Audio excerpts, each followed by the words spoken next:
समय से पिछले 10 से 15 दिन से कोटा परिवहन विभाग द्वारा जो फिटनेस जारी की जाती थी वो बंद है। अब स्थिति ये है कि कोई भी व्यक्ति यदि उसके वाहन का, कॉमर्शियल वाहन का, छोटे वाहन, auto, tempo, mini bus, truck, बस का यदि फिटनेस खत्म हो रहा है और उसको फिटनेस करानी है तो उसके पास कोई विकल्प नहीं है। या तो वो सीधा झालावाड़ जाएगा कराने 5,000 रुपये खर्च करके, अन्यथा वो अपना चालान कराएगा। अगर फिटनेस किसी की खत्म हो जाती है और उसकी गाड़ी का एक्सीडेंट हो जाता है तो इंश्योरेंस कंपनी भी उसे क्लेम लेगी। इस गंभीर मामले को लेकर आज जिला परिवहन अधिकारी मनीष शर्मा जी से भेंट करिए और उन्हें सीधी सीधी चेतावनी दी है कि यदि इसको शीघ्र शुरू नहीं किया गया तो पीड़ित लोग, यहाँ के आरटीओ एजेंट और सारे लोग जो फिटनेस कराना चाहते हैं, उनकी फिटनेस है, उनको लेकर यहाँ पे बड़ा प्रदर्शन किया जाएगा। सरकार गंभीर नहीं है इस विषय में। इतना गंभीर मुद्दा है कि पिछले 15 दिन से यहाँ पर फिटनेस नहीं हो रही। इतना गंभीर है, सरकार को पता ही नहीं है, मंत्री को पता ही नहीं है, स्थानीय विधायकों को पता ही नहीं है। इसका जिम्मेदार जो भी व्यक्ति हो, लेकिन अगर यहाँ पे शीघ्र शुरू नहीं गई तो यहाँ पे विशाल प्रदर्शन किया जाएगा आरटीओ का। एटीएस को लेकर के ये कह रहे हैं कि सेंटर नहीं है यहाँ पे। एटीएस की सेंटर है और नहीं है, ये जिम्मेदारी किसकी है?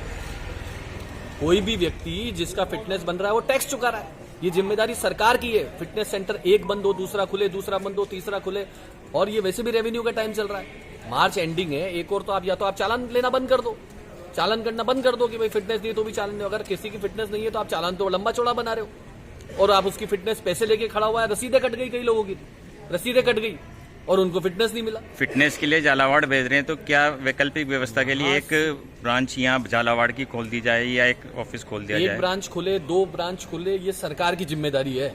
यहाँ से झालावाड़ ये व्यक्ति जा रहा है, 80 किलोमीटर दूर जाएगा, 80 किलोमीटर आएगा और बीच में टोल में अगर उसके फिटनेस का वो चालान बन गया तो कौन जिम्मेदार है इसका? मतलब 5,000 रुपये वो खर्च करेगा, चालान के पैसे देगा, वहाँ फिटनेस के पैसे देगा, क्या आदमी का गला दबा दे क्या? खचरी है। मेरा bike wall tour and travels के नाम से जो है ट्रेवल कंपनी चलता है, self drive 2 wheeler and 4 wheeler का, जिसमें कि मेरे पास 40 करीब 2 व्हीलर्स हैं, करीब 8 से 12 मेरे पास 4 व्हीलर्स हैं। जिसमें 4 व्हीलर 2 व्हीलर्स का तो मेरे पास लाइसेंस लिया हुआ है बाइक ऑन रेंटल सर्विस का, जो कोटा राजस्थान से ही है, और जो 4 व्हीलर का है वो जयपुर से लिया हुआ है बेकास प्राइवेट लिमिटेड से, जिससे कि फ्रेंचाइजी ली हुई है मैंने, क्योंकि उसके लिए 50 गाड़ियाँ होनी जरूरी है, जिसकी मेरी हैसियत नहीं है। आप किस मुद्दे को लेके यहाँ पर आए हैं आज? क्या सर, मेरा एक मुद्दा ये है कि जो मेरी गाड़ियाँ हैं कॉमर्शियल व्हीकल से, सारे 2 व्हीलर हो या 4 व्हीलर हो, जो कि सरकार के अधीन में चल रहा हूँ, उसमें फिटनेस कराना पड़ता है हर 2 साल में। फर्स्ट टाइम पे जो है कंपनी की तरफ से, आरटीओ की तरफ से मिलता है 2 साल का, और 2 साल बाद क्या है मुझे करवाना पड़ता है, जिसकी वजह से अगर मैं यहाँ पे आता हूँ, पहले तो ये 10 साल से कर रहा हूँ। पहले तो भामाशाह मंडी में था ना अपना, भामाशाह मंडी में जो है कोटा वाले, कोटा फिटनेस वाले और ये लोग कर रहे थे, जिसमें भी मनमानी रेटें ली जाती है, कोई कहने वाला नहीं है इनको। 900 रुपये का यहाँ फिटनेस होता है, वहाँ पे 1500 रुपये लिए जा रहे हैं। यहाँ आके शिकायत करी मैंने, इन्होंने मेरे खातिर फ़ोन कर लिया, मेरे से 200-300 रुपये कम ले लिए, उन्होंने फिक्स कर दिया मेरा 300 रुपये कम में 1800 रुपये में फिक्स कर दिया मेरा। अभी वर्तमान में क्या परेशानी है? वर्तमान में मेरी 2 गाड़ियाँ हैं जिसमें फिटनेस होना है। मेरा स्टाफ यहाँ पे 2 दिन से चक्कर काट रहा है, इसको बार बार भगाया जा रहा है कि आप झालावाड़ जाओ।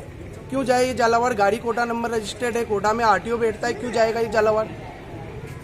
अगर कोटा में अगर ऑफिस बंद हो गया है तो बताओ, फिर तो झालावाड़ जाने का हमें भी मुद्दा समझ में आता है। जब कोटा में आरटीओ रखा गया है, राजस्थान सरकार ने कोटा परिवहन विभाग रखा गया है, आरटीओ बिठाया गया है, फिर ये क्यों जाएंगे झालावाड़? हमें तो यहीं से चाहिए आरटीओ का फिटनेस। आरटीओ को परमिशन है, ऐसा नहीं है कि नहीं है। वर्तमान में जो परिवहन वाहन है उनकी फिटनेस की व्यवस्था ये है कि अभी कार्यालय में फिटनेस नहीं हो रही है। अभी फिटनेस का प्रावधान सिर्फ एटीएस के अंदर है। तो एक शीघ्र ही एटीएस फिटनेस सेंटर यहाँ पे खुलना प्रस्तावित है। जैसे ही वो खुल जाएगा तो वाहनों की फिटनेस उस एटीएस में होनी शुरू हो जाएगी। तब तक के लिए ये व्यवस्था है कि जो भी समीप का फिटनेस सेंटर है, जो एटीएस अगर नहीं भी है, उससे पुराने प्रावधान का फिटनेस सेंटर है, फिजा स्कीम के तहत का फिटनेस सेंटर है, तो उसके अंदर वाहनों की फिटनेस होती है। वाहन स्वामी वहां ले जाकर अपने वाहन की फिटनेस करवा सकता है। सर, लेकिन जैसे समीप का आपने बताया कि झालावाड़ में जैसे है, तो लेकिन यहाँ से कॉमर्शियल वाहन को ले जाने में बड़ी दिक्कत होती है, तो क्या वैकल्पिक तौर पे झालावाड़ का ही एक सेंटर यहाँ पे या कुछ ऐसी व्यवस्था हो जाए कि झालावाड़ नहीं जाना पड़े व्यक्ति को? हाँ, क्योंकि अब मैनुअल फिटनेस को बंद कर दिया है, तो फिटनेस सेंटर झालावाड़ की कोई ब्रांच यहाँ पे शुरू हो जाए ये तो संभव नहीं है। लेकिन जो भी एटीएस का चल रहा है प्रक्रिया, वो भी अंतिम चरण के अंदर है, तो जल्दी एटीएस शुरू हो जाएगा तो इस समस्या का समाधान हो जाएगा। तो सर, एटीएस के लिए क्या नई चीज आ रही है या क्या नया प्रावधान है आपका जो एटीएस बंद होने का? पुराने फिटनेस सेंटर से वो अधिक मॉडर्नाइज है। ऑटोमेटेड टेस्टिंग स्टेशन इसे बोलते हैं। तो वो उससे अधिक मॉडर्नाइज है, ऑनलाइन व्यवस्था है, उसकी ट्रांसपेरेंसी है उसके अंदर। तो ये नई व्यवस्था के तहत ये पूरे भारत में ये शुरू हो रहे हैं। तो झालावाड़ में जब भी फिटनेस के लिए जाना पड़ रहा है तो क्या वहाँ एटीएस चालू है या मतलब पूरे राजस्थान में ये भी चालू होगी एटीएस की? नहीं, अलग अलग शहरों में अब एटीएस राजस्थान में शुरू होंगे। अभी जैसे जयपुर में एटीएस चल रहा है। झालावाड़ के अंदर जो फिजा स्कीम थी उसके तहत अभी जो फिटनेस सेंटर चल रहा है वो अप्रैल तक चलेगा। तब तक वहां पे भी एटीएस हो जाएगा। तो एटीएस को भी परमिशन मिलने वाली है। तो जैसे ही उनको परमिशन और लाइसेंस मिलेंगे उसके बाद ये नई व्यवस्था के तहत फिटनेस शुरू हो जाएगी। सर, आम वाहन मालिक जनरली आपके पास ही आते हैं और आपको ही फेस करना पड़ता है, तो क्या आपने सरकार को इससे अवगत कराया या आपकी तरफ से भी कोई सरकार को कुछ दिए गए हैं कि भाई यहाँ इस तरह की परेशानी हो रही है? निश्चित तौर पर सरकार के भी ये बात संज्ञान में है और सरकार पूरी संवेदनशीलता के साथ इस व्यवस्था के अंदर लगी हुई है। और हमें भी जिस प्रकार के निर्देश मिलेंगे उसके तहत हम उन निर्देशों की पालना में कार्रवाई करेंगे। सर, एटीएस जो जैसा आप बता रहे हैं कि कब तक हो जाएगा, पॉसिबिलिटी कब ये तक? मुख्यालय स्तर का निर्णय है, जल्दी होने की संभावना।